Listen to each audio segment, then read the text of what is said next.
ആ സുധാരാട്ടാ. ആ സുനി, ഇന്ന് മീനൊന്നുമില്ലപ്പാ. കറിക്ക് പോലും ഒന്നും കിട്ടിയിട്ടടാ. മീനൊന്നും വന്നതല്ല, ആ ബാങ്കിന്റെ ലോണിന്റെ കാര്യം പറയാൻ വന്നതാ.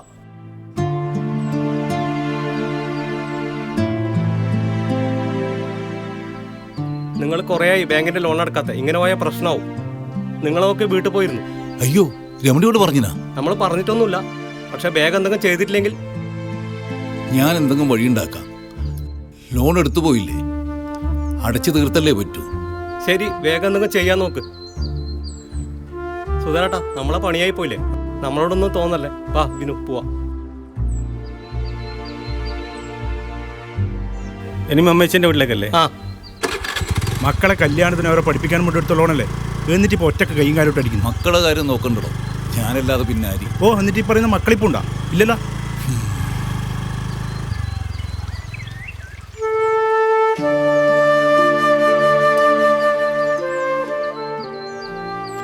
കൊല്ലങ്ങളോളം ഗൾഫിൽ പോയി പണിയെടുത്ത് കാശുണ്ടാക്കി നല്ല വീടെടുത്തു. എന്നിട്ട് മോളെ കല്യാണം നടത്താൻ വേണ്ടിയിട്ട് ആ വീട് പണയം വെച്ച് ലോൺ എടുത്തു. എന്നിട്ടോ അവരവരെ പാട് നോക്കിപ്പോയി. പറഞ്ഞത് ശരിയെന്നടോ. മോളുടെ ഭർത്താവ് ഒരു വർക്കത്തില്ലാത്തവനായിപ്പോയി. അവർക്ക് കൊടുത്തതെല്ലാം കടലിൽ കായം കലക്കിയാണൊക്കെ ആയിപ്പോയി.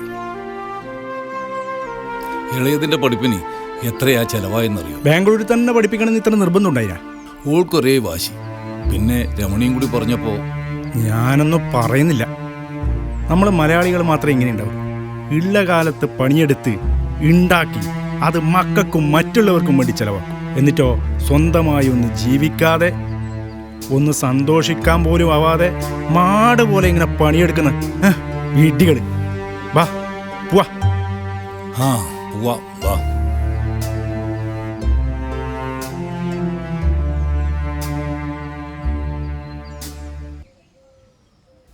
ആ ദാസ, ഇവിടെ കുറ്റടിച്ചിത്ത 2-3 ദിവസമായിട്ട് ഭയങ്കര മെസ്സേജ് അയപ്പാണല്ലോ. എന്താ, ആരെങ്കിലും കെണിഞ്ഞോ? ആ കെണിഞ്ഞു. അടിപൊളി. ആരാ കക്ഷി? ഞാൻ തന്നെ. നീയാ? ആളമക്കാരാക്കാണ്ട് കാര്യം പറ. നമ്മളെ ദാസേട്ടൻ്റെ മുകളിലെ ഷൈനി, അവളിപ്പോൾ കല്യാണം കഴിഞ്ഞ് പാലക്കാടാണല്ലോ താമസം. അതെ, അതിന് ഷൈനി കഴിഞ്ഞ വർഷം കുറച്ച് പൈസ കടം വാങ്ങിയിട്ടുണ്ട് എൻ്റെ അടുത്ത് നിന്ന്. ചോദിച്ചത് വലിയ പൈസയാണ്. പണ്ടേ നമുക്ക് അറിയുന്ന ആളിനെ വെച്ചിട്ട് 10,000 രൂപ ഞാൻ കടം കൊടുത്തു. കടം ചോദിക്കുമ്പോൾ എല്ലാം കൃത്യമായിരുന്നു, പിന്നെ എല്ലാം തദൈവ. പൈസ കടം കൊടുത്താൽ നീ ഇപ്പം ഷൈനിയുടെ ശത്രുവായില്ലേ? ഞാനീ കടം കൊടുക്കൽ പരിപാടി പണ്ടേ നിർത്തി.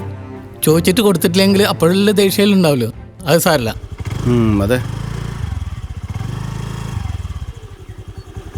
നിങ്ങളിവിടെ ഇരിക്കുകയായിരുന്നു, വരുന്നില്ലേ? എടുത്തേക്ക്. അപ്പോഴൊന്നും അറിഞ്ഞില്ലേ? എന്ത്? നമ്മുടെ പപ്പട്ടന്റെ ഇളയ മോള് തൂങ്ങി മരിച്ചു. ഏത്? നമ്മളെ കുരുടൻ പപ്പാട്ടിനെ? അതെ, കുറച്ച് മുമ്പാണ് സംഭവം. അത് 8-ലോ 9-ലോ പഠിക്കുന്ന കുട്ടിയല്ലേ അത്? അതെ, 9-ലാ.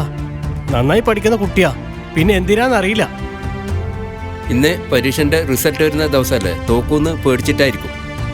ഞങ്ങൾ അങ്ങോട്ട് പോരേ, നിങ്ങൾ വരുന്നില്ലേ? പിന്നെ വരാതെ. എന്നാ വേമ്പാ.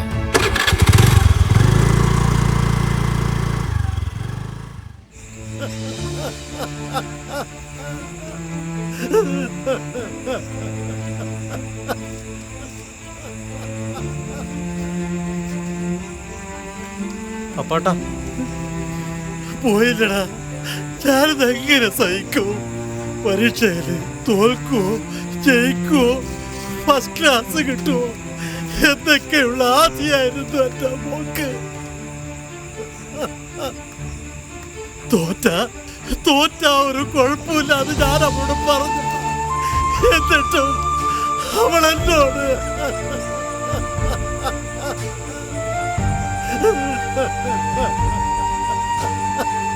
ജയിച്ചിരി. പക്ഷെ അത് കേൾക്കാൻ എന്റെ മോളില്ലല്ലോ.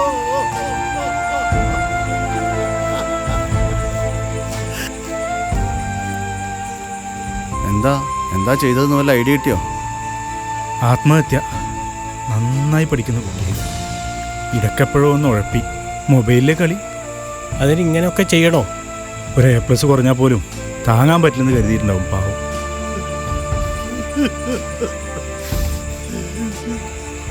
എന്നാൽ ആ കുട്ടി പാസ്സായി, ഫുൾ A+ കൂടി തന്നെ. അതല്ലേ രസം. വല്ലാത്തൊരു കാലം.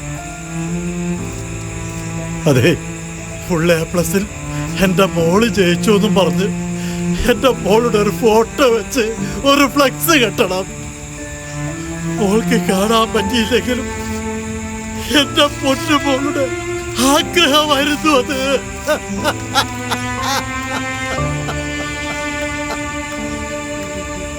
മോനെ വാ.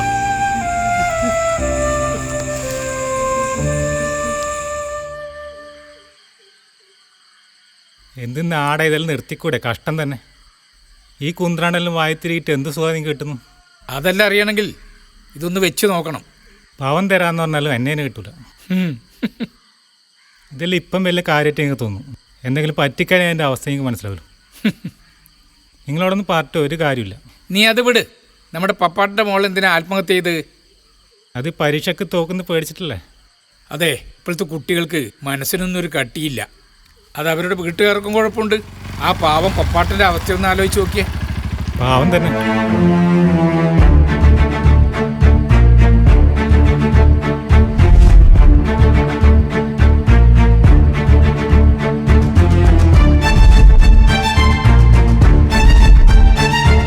എടാ സുധി, നിനക്ക് മലയാളത്തിൽ പറഞ്ഞാൽ മനസ്സിലാവില്ലേ? എന്തിന്ന്? നിമിഷയ്ക്കും മെസ്സേജയ്ക്കും ചുറ്റിക്കറതും നിർത്താൻ ഞാൻ പറഞ്ഞതാ. നിങ്ങൾ ടാക്സിൽ കണ്ടവരുണ്ടല്ലോ, അതിന് അതിനെന്താണ് ഞാൻ കാണിച്ചു തരാം. എന്തെന്ന് കാണിക്കാൻ?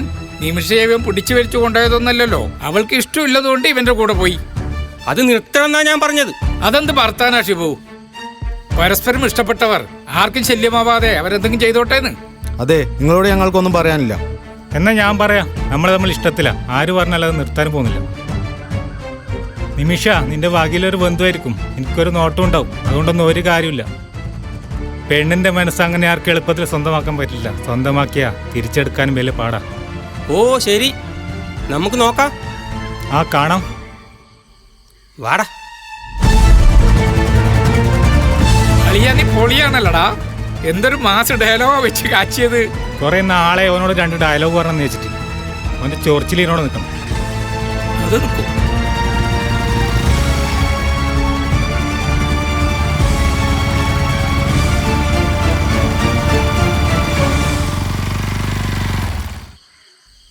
എടാ, അവരുടെ ജൈവൻ കേസാന്ന് തോന്നുന്നു.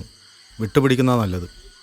അല്ലെങ്കിൽ തന്നെ നിമിഷം നിന്നോട് നല്ല കലിപ്പിലാണ്. ഇനി ഇതും കൂടെ അറിഞ്ഞാൽ ഫേസ്ബുക്കിലൊരു പോസ്റ്റ് ഇട്ട് അതോടെ തീർന്നു. പിന്നെ സോഷ്യൽ മീഡിയയിൽ അർമാദിക്കാൻ അവസരം നോക്കിയിരിക്കുകയാണ് ഓരോരുത്തരും. എനിക്കറിയാം. അറിയാലോ. അതുകൊണ്ട് ഈ ചാപ്റ്റർ ഇവിടെ ക്ലോസ്. ആ നീ വണ്ടി വിട്. ഈ കൽപ്പ് മരങ്ങളെ 290 അടിക്കണം. വണ്ടി ഇട്. ഇതാണ് ഒന്ന് പറഞ്ഞാൽ 2 അടിക്കണം.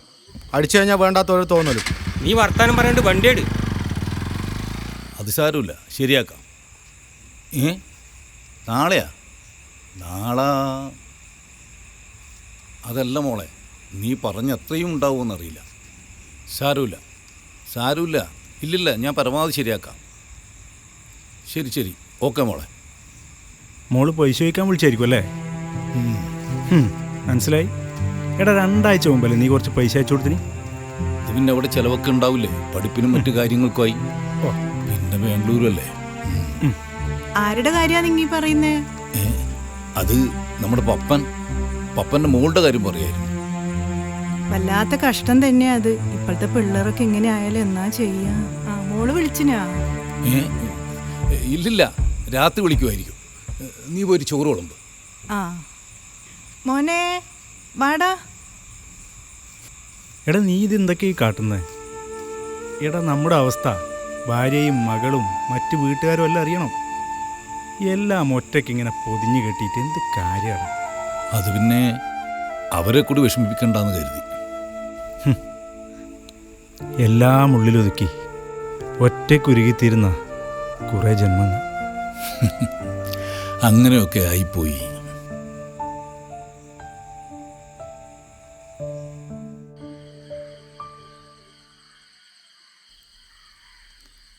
ശരി, നിങ്ങളുടെ ഇരിക്കേന്ന് എത്ര ആഴ്ചയായി ഫോൺ വിളിക്കുന്നു. നിങ്ങൾ എന്താ ഫോൺ എടുക്കാത്ത? വിളിച്ചിട്ട് എല്ലാവരും ശ്മശാനത്തിലേക്ക് പോയിക്കൊണ്ടിരിക്കുന്നു. എല്ലാവരും അവസാനം അങ്ങോട്ട് തന്നെയാണല്ലോ പോകേണ്ടത്. നീയൊക്കെ നിന്ന് പറ്റി? രാത്രി ഉറങ്ങാൻ കിടന്ന നമ്മുടെ രതീശൻ രാവിലേക്ക് ഉറങ്ങിയെണീറ്റിട്ടില്ല. 44 വയസ്സ്. ഓൻ എന്തെല്ലാം പ്രതീക്ഷകളുണ്ടാവും, എന്തെല്ലാം പ്ലാൻ ചെയ്ത് വെച്ചിട്ടുണ്ടാവും. അത്രയേ ഉള്ളൂ മനുഷ്യന്റെ കാര്യം. അത്രയ്ക്ക് വലിയ മനുഷ്യന്റെ കാര്യം. ഇന്ന് കണ്ടാൽ നാളെയില്ല. എന്നിട്ടാന്ന് ഓരോരാളെ ഓരോന്ന് കാണിച്ചു കൂട്ടുന്നു.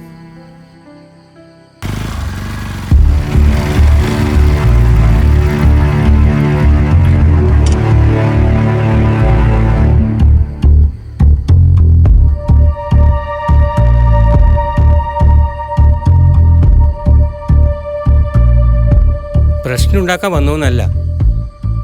എന്തെങ്കിലും കൈവിട്ട് പറിച്ചിട്ടുണ്ടെങ്കിൽ സോറി. രതീശൻ പെട്ടെന്ന് പോയില്ലേ, അതൊരു തിരിച്ചറിവേ. ഇതിനെ അടിപിടിയും പ്രശ്നങ്ങളും പരവക്കലും ഒക്കെ. അതന്നെ നമ്മൾ സംസാരിച്ചോണ്ട് നിൽക്കുന്നു. ഒന്ന് ആലോചിച്ച് നോക്കിയാൽ ഒരർത്ഥവും ഒരു വിലയും ഇല്ലാത്തതാണ് മനുഷ്യന്റെ ജീവിതം. ശരിയാ, ഇന്ന് സന്തോഷിച്ചാൽ അത്രയും ഭാഗ്യം. അതെ, ഇനി നമ്മൾ തമ്മിൽ യാതൊരു പ്രശ്നവുമില്ല. ഓക്കെ, അല്ലെങ്കിലും നമുക്ക് തമ്മിൽ ഒരു പ്രശ്നമില്ല. കൊടുകൈ.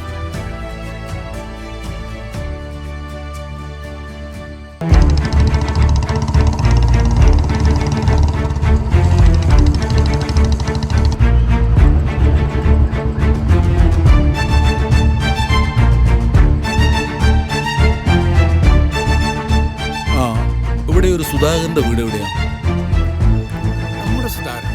സുധാകരൻ, നിരത്തോറമ്പിൽ സുധാകരൻ. മകളുടെ പേര് ജിഷ. ഓ, നമ്മുടെ സുധാരേട്ടൻ്റെ വീട് അടുത്ത് തന്നെയാണ്. എന്താ കാര്യം? എന്തെങ്കിലും പ്രശ്നമുണ്ടോ? പ്രശ്നം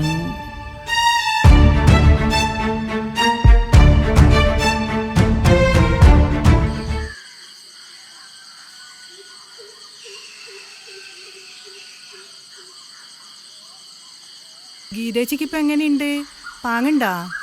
വലിയ കുഴപ്പമില്ല. ഒരാഴ്ച കഴിഞ്ഞിട്ട് ഒന്നും കൂടെ ഡോക്ടറെ അടുത്ത് പോകാൻ പറഞ്ഞു. ആ, ഇവനൊന്ന് സ്കൂളിൽ പോകണ്ടേ? ഇന്ന് ഞായറാഴ്ചയല്ലേ? ഓ ശരി തന്നെ. വാ പോ. ആ ആ ഫ്രിഡ്ജിന്റെ മുകളിൽ കുറച്ച് പൈസ വെച്ചിട്ട് കേട്ടാ. കുറെ ആൾക്കാർ ഇങ്ങോട്ട് നടന്നു വരുന്നുണ്ടല്ലോ. അത് നമ്മുടെ സുധീർ ടീമല്ലേ? ആ, സുധാരായിട്ട് പുഴയിലേക്ക് പോകാൻ ഇറങ്ങിയതാ. ആ അതെ. എന്താ എല്ലാരും കൂടി ഇങ്ങോട്ട്? ഇതാരാ ഒരു പരിചയമില്ലാത്തവര്? അവര് പോലീസുകാരാ. എന്തായാലും കാര്യം പറഞ്ഞല്ലേ പറ്റൂ. പറ സാറേ. ഇന്നലെ എറണാകുളം വൈറ്റ്ല പോലീസ് സ്റ്റേഷനിൽ ഒരു ഫോൺ കോൾ ഉണ്ടായിരുന്നു. ഹബിനടുത്ത് വെച്ച് രാത്രി ഒരു ബൈക്ക് ആക്സിഡന്റ്. ബൈക്ക് സഞ്ചരിച്ചിരുന്ന പയ്യൻ ഓൺ ദി സ്പോട്ടിൽ തീർന്നു. പെൺകുട്ടി ഇന്ന് രാവിലെ ഹോസ്പിറ്റലിൽ വെച്ച്. പെൺകുട്ടിയുടെ പേര് ജിഷ. അല്ലപ്പാ, ഇതെന്തിനാ ഈടെ വന്ന് പറയുന്നേ? നമ്മുടെ മോളെ എറണാകുളത്തൊന്നല്ലല്ലോ, ബാംഗ്ലൂരിലല്ലേ പഠിക്കുന്നേ? ആ അതെ. ഇനി പറയുന്നത് നിങ്ങൾ കുറച്ച് മനസ്സുറപ്പോടെ കേൾക്കണം. ഈ ആക്സിഡന്റിൽപ്പെട്ട് മരിച്ച പെൺകുട്ടി നിങ്ങളുടെ മകൾ ജിഷ തന്നെയാണ്. ബാംഗ്ലൂരിൽ പഠിക്കുന്ന ജിഷ 2 ദിവസമായി എറണാകുളത്താണ് അവളുടെ ആൺസുഹൃത്തിനൊപ്പം. അനാവശ്യം പറയരുത്. ഇന്നലെ രാത്രി വരെ ഞാൻ അവളോട് സംസാരിച്ചതാ. നിങ്ങളിത് എന്തൊക്കെയാ പറയുന്നേ? നമ്മുടെ മോള്. അതെ, നിങ്ങൾക്ക് ആള് മാറിയതാണ്. ജിഷ മോള് ബാംഗ്ലൂരാണ് പഠിക്കുന്നതെന്ന് പറഞ്ഞില്ലേ? ഇങ്ങനെയുള്ള കാര്യങ്ങൾ ആരും ഇവിടെ വന്ന് ചുമ്മാ പറയില്ലല്ലോ. മുഴുവൻ രേഖകളും പരിശോധിച്ചതിന് ശേഷമാണ് നമ്മൾ ഇവിടേക്ക് വന്നത്. ജിഷയുടെ ആധാർ കാർഡിന്റെ കോപ്പി ഇതാ. എന്റെ മോളെ, എന്റെ മോളെ.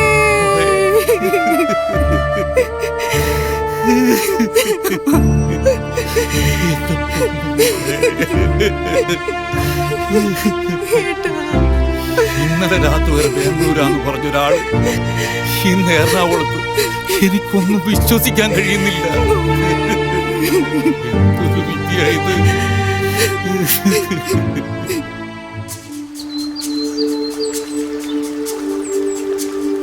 അവരവർ അനുഭവിക്കുന്ന വേദനകൾ പലർക്കും കെട്ടുകഥകളായി തോന്നും. അച്ഛനമ്മമാർ ജീവിച്ചിരിക്കുമ്പോൾ മക്കളില്ലാണ്ടാവുക എന്ന് പറഞ്ഞാൽ ഒരച്ഛനും അമ്മക്കും താങ്ങാവുന്നതിനപ്പുറമാണ്.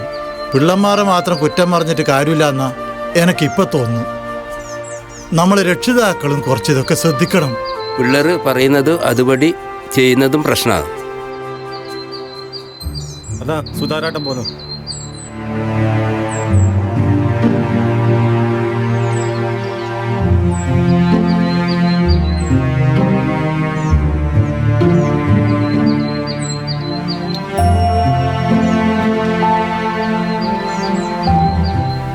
അയാൾ പോട്ടെ. ചിലരുടെ സങ്കടങ്ങൾ അതാർക്കു പറഞ്ഞാലും മനസ്സിലാവില്ല.